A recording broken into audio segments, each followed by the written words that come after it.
This is NextGenWeb.org at the Harvard Medical Center, where we're here attending the Connected Health Symposium, talking about e-health and healthcare over broadband. And we're joined this morning by Tom Gustafson, who's a senior healthcare policy advisor at Arent Fox Law Firm in Washington, D.C.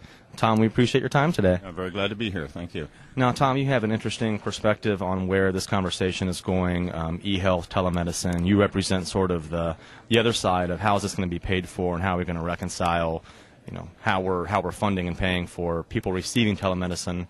Can you talk a bit about that?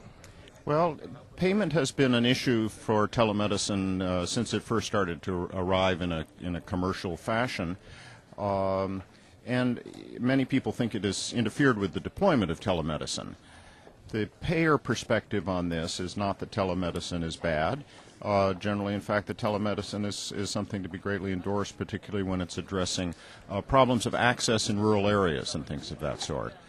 But as with many technological innovations, telemedicine needs to prove itself. And from a payer perspective, you need to see the evidence that this is going to make a difference in quality and that will make a difference in cost that is supportable in an environment where it's very tough to add new benefits. Do you see the dialogue between hospitals, insurance companies? Is there a productive dialogue going on? Is it still too early to say? Oh, I think it's productive in many contexts.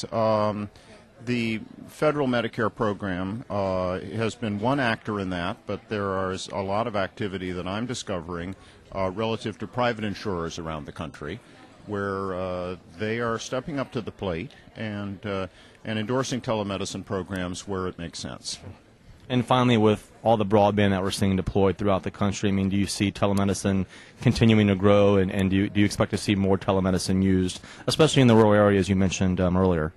I think so. It's been a sort of slow ride for the last few years. The technology is there, the infrastructure is there.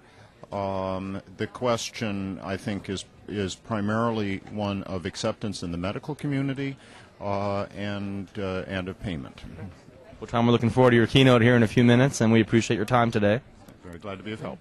This is NextGenWeb.org reporting from the Connected Health Symposium at Harvard University.